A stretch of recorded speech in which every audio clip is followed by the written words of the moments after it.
Hey everyone, how's it going? This is my first video ever.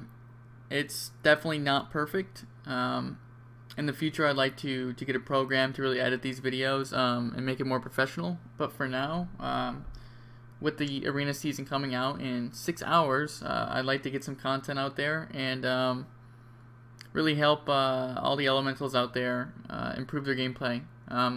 So first of all, I'd like to give a shout out to my boys Dino and Magnus for giving me a piece of their time and showing you guys how to use knock properly. Speaking of which, that'll be my first topic for my first video. Learning how to utilize thunderstorm properly in most situations. Right, so first of all, I want to show you guys all the practical ways to really use thunderstorm. Every way that I know of currently is offensive thunderstorms. Thunderstorming, for example, healers and DPS away from each other and trying to burst them down before the healer can get back in range to save his partner. Another style of thunderstorm is trying to knock warriors during charge. In this clip, I can show an example of that. This style of thunderstorm is only practical during situations where if the warrior gets one single global off on your partner or whoever he's charging, you lose the game. So in this clip, I'm going to show you guys how to knock charge.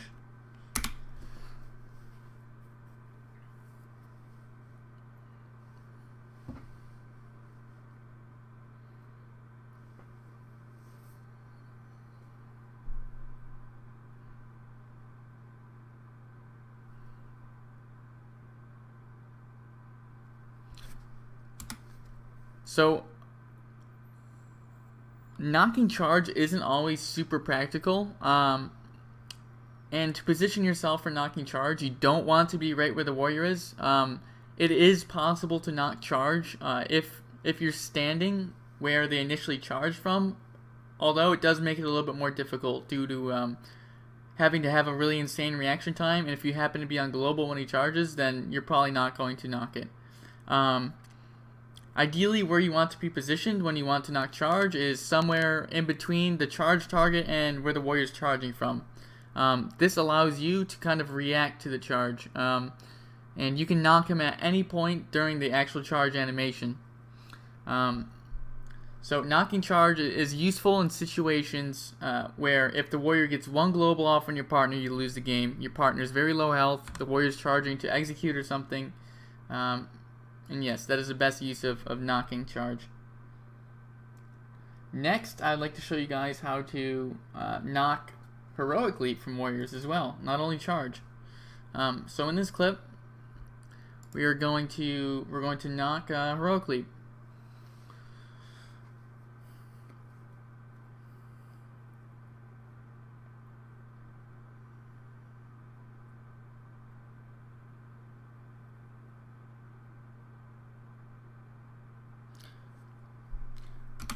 Now, knocking heroic leap is not something you should really aim to do 24/7. Don't put your attention on trying to do this because 9 times out of 10 it's not going to happen. This is something you should only try to do, again, with a similar situation to charge, is if the warrior connects on whoever he's leaping to, you probably lose the game, right? Another practical situation for trying to knock heroic leap is if the warrior is trying to leap to, let's say, your healer and cast intimidating shout. No, it's not a big deal if you have tremor up, but let's say for some reason you tremored maybe a priest fear. Let's say the warrior's playing at the priest, right? You tremor the priest fear first and your tremor's on cooldown. Now the warrior's going to try and leap to your healer and fear him. Well, if he gets that fear, you lose the game. What can you do? You can try and knock leap. What you want to do to knock leap, it's quite hard to do, and more often than not, it's not going to happen. But to knock leap, you have to hold your global, and you have to really predict it. If you really think a warrior's going to do it, then that's your only chance to knock leap. It is not very practical in most situations, but it's something that's definitely possible. Now, the main thing I really want to talk about in this video is mostly offensive thunderstorms. Landing kills with thunderstorms. Something I feel that a lot of shamans don't know how to do properly.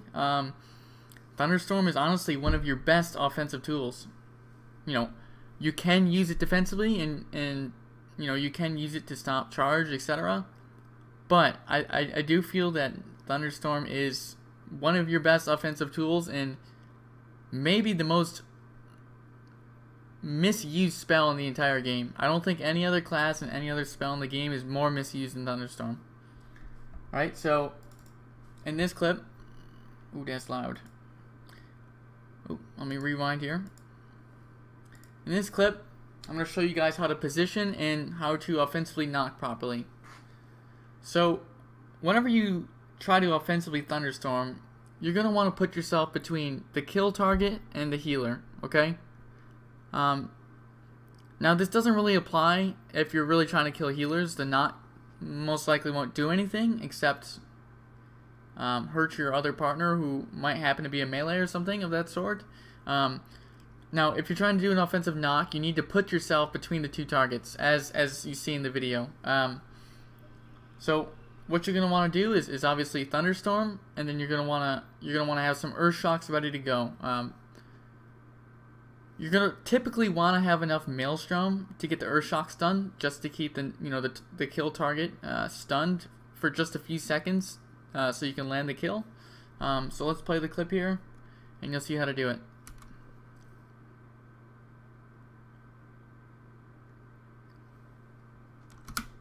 Alright, so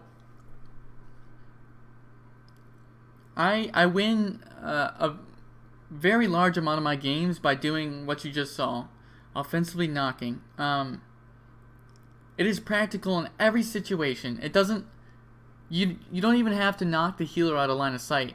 If the healer's, let's say, about 40 yards from the target he's trying to heal, and you knock him back that extra 10 yards, and you put him out of range of being able to press any spells on the target, that fraction of a second that you knocked the healer out of range, that can win you a game. So knocking healers out of range is incredibly useful and something that allies do not do. So next for you guys, I have a few clips of me doing it in arena. So yeah, let's start with those.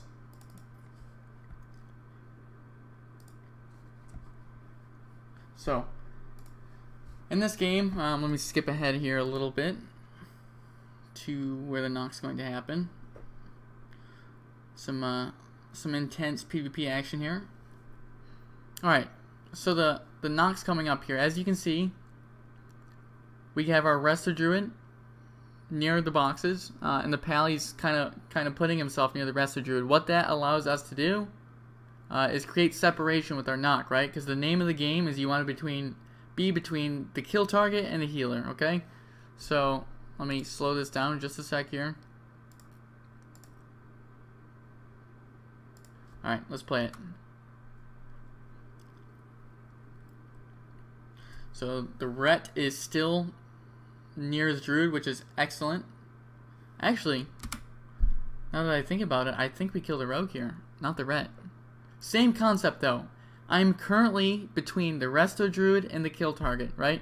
The Rogue's behind me in this exact frame, and the Druid's in front of me, so that puts me right in the middle of them. So let's play the clip and you'll see what happens. I see the Rogue's out of position, and I look to punish him. So I see the Rogue, I start walking towards him. Here comes the knock.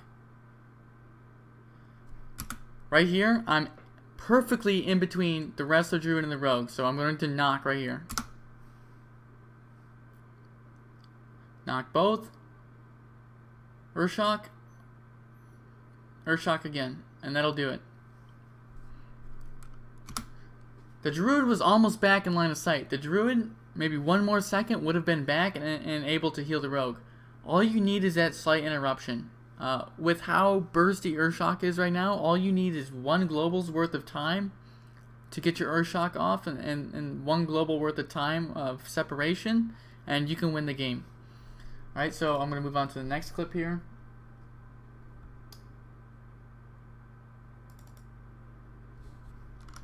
Alright, so I want to show you guys a clip of me knocking, but not getting the win with it.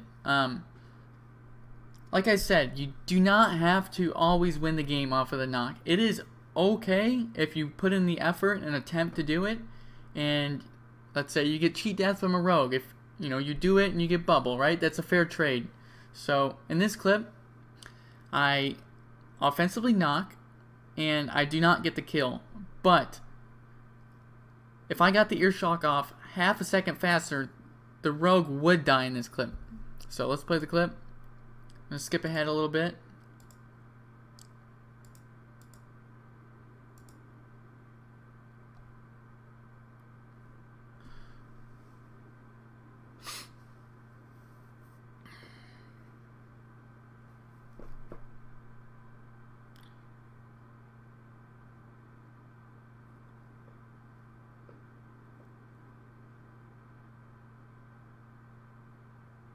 Actually, that's unfortunate. That is the wrong clip.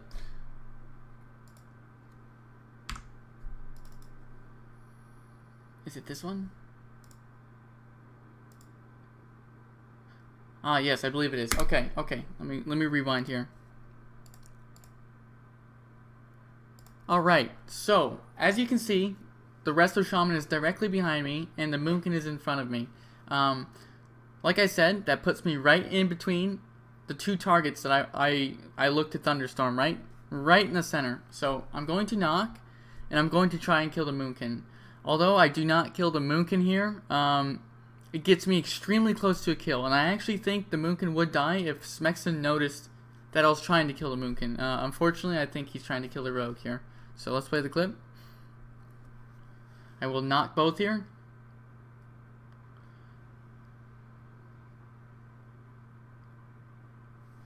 Now, where the Shaman got knocked to, he's not necessarily out of line of the Druid, but he is out of range, so he is unable to heal the Druid in any manner right now. So I knock, I get the Earth Shock, I Earth Shock again. Druid's extremely low. As you can see, Smexon is still hitting the rogue. So if I was in Discord or Skype or whatever voice comms exist nowadays, you know, obviously I'd be way more coordinated with my partner, and I would tell Smexon that this was going to happen, right? And this Druid would be dead 100 times out of 100 times in this situation, right? So, play the clip. Shaman gets, actually it looks like the Druid renewals there or something. Now the Shaman gets back in range, and the Druid's going to live.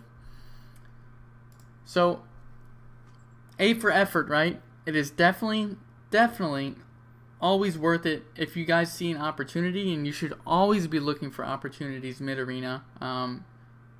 Definitely always look for offensive knocks. Definitely very game-changing, and yeah. What other clips do I have here? Alright. I think this is the last clip I have of offensive knocks. But yes, this is probably one of my favorites that I actually recorded. So let me play the clip here. Skip ahead just a little bit. All right, so I have Ret Warrior training me. Actually, let me go back. I want to show you guys the game. Although it doesn't look like I'm doing too much in this game because I'm getting trained by double melee, all I'm doing the entire game is scheming and looking for the nice knock. I know that if I get a good knock versus this comp, then I'm going to win the game. Just because of how Disc Priests work. They have one penance.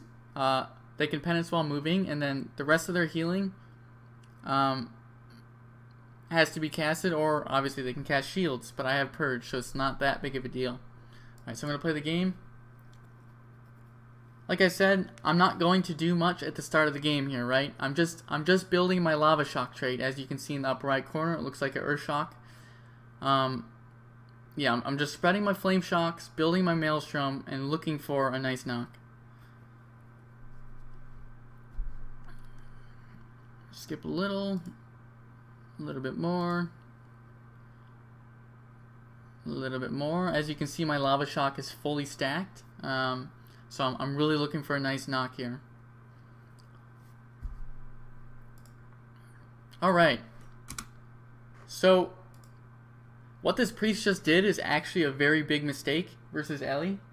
Unless we are actually killing the priest, then what he just did is a mistake. Running to a pillar is actually beneficial for me, right?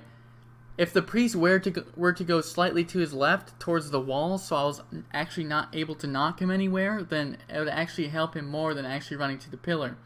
Why that is because if you put your back to a wall versus an Ellie Shaman, obviously I can't knock you, right? So I would not be able to do what I'm about to do now. So watch, I'm gonna slow this down just a tad. Play the clip. I look to put myself between the healer and the kill target, right? I knock, I immediately turn around, and I double earth shock the warrior. Boom, just like that. This is about 1.5 seconds in time. I can show you guys that in real time. Happens so fast. Like, the warrior probably did not expect to die here, but one global, and the game is over. Yeah, my warrior didn't even touch their warrior. He rotted him a little, but here we go. Bang, bang, that's it. Game's over, just like that. So, offensively knocking, one of your best offensive tools. It is so heavily underrated, and I cannot stress it enough that you guys should really be looking in every single game. You should be looking for a way to exploit Thunderstorm. Okay? Even against the best players, a good knock will win you a game. Right? The only way that players can prevent this from happening is obviously having super insane positioning. But while you're in the middle of an arena game, it is extremely hard to maintain flawless positioning.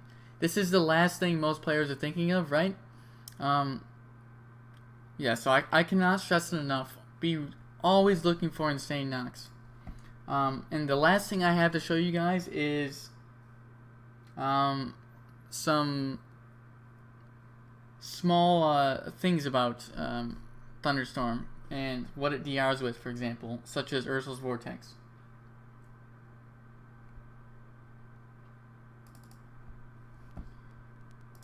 Alright, so in this clip, I had Dinoe, Ursul's Vortex, the warrior. So, typically, right, if Ursul's Vortex is down and the person that's in it tries to walk out of it and they get sucked back in, that puts them on knock DR, meaning you cannot knock them for, I believe, 20 seconds, something like that. But if they're in Ursul's Vortex and they haven't been sucked back yet, then you can still knock them as such. This may not seem super relevant, but if you ever find yourself in a situation where, let's say you're playing with the Wrestler Druid, and he vortexes, and you're like, damn, I really wanted the knock, you know, I could win the game with the knock right now, what am I going to do? He just used Vortex, and now my knocks are on DR. Well, if you're really paying attention, and you notice that the person that was Vortex hasn't been sucked back yet, then you can still look for that knock and try to win the game with it. So it may not seem super relevant, but it does matter. Knowing matters for sure. All right, so the next clip I'm going to show you guys is knocking while they're DR'd on Vortex.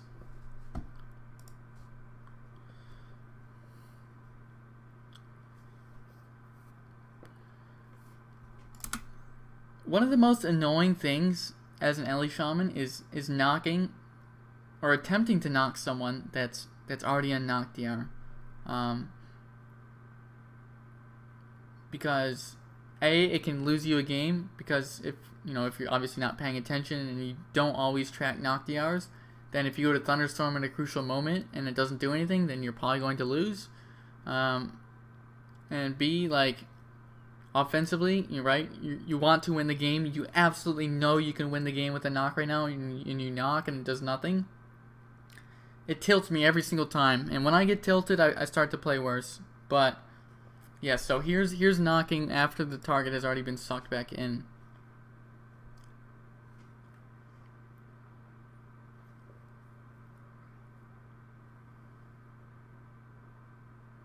As you can see, it doesn't work.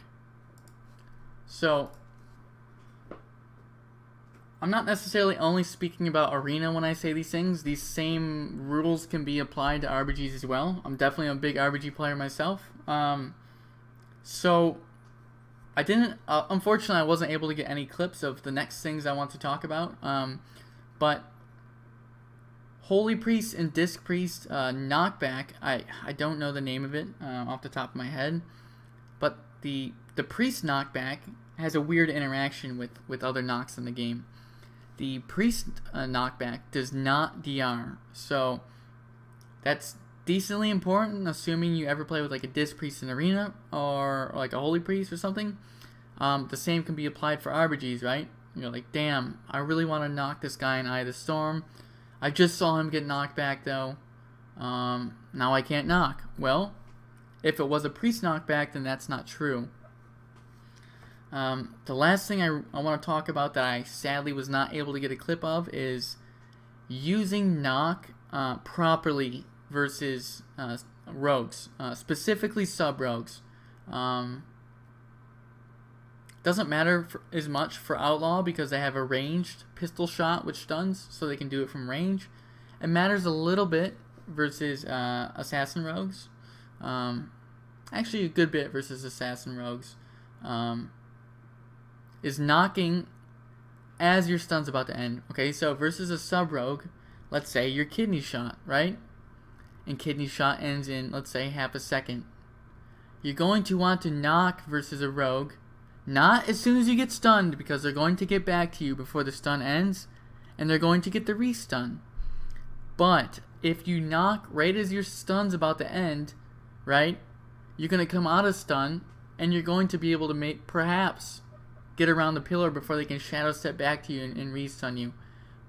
This matters because even if you don't escape, right, let's say your healer's getting repolyed, as long as you break that stun chain for even a fraction of a second, if you can get one global off in some instances, let's say that one global's grounding, if you knock the rogue as your stun's about to end and you get grounding off and you ground the incoming CC on your healer, that typically buys you enough time to live. Now, let's say you knock too early and the rogue gets back to you and stuns you again. Well, you're never going to leave stuns and you're never going to get to do anything. You're never going to be able to help your healer and you're going to die in a stun. You're never going to leave CC. I definitely do not see a lot of allies use Thunderstorm properly, like defensively, especially versus rogues. I really can't stress it enough, guys. Thunderstorm is insanely useful, and I think the skill cap with Thunderstorm is extremely high. To the moon and back, there's so many plays you can make with Thunderstorm, and it's a luxury that other classes don't have. Being able to move another player and change their positioning is game breaking. Positioning is so important in Arena, sometimes more than actual gameplay itself. So I think that does it for the video, guys. I know this video is really sloppy. I can do way better, but I kind of wanted to get this information out before the season starts in about 5 hours, 6 hours. Give me your feedback, guys. I really do appreciate the feedback in any form, even if it is negative, but don't be too negative on me. I'm a softie. I appreciate it, guys. Until next time.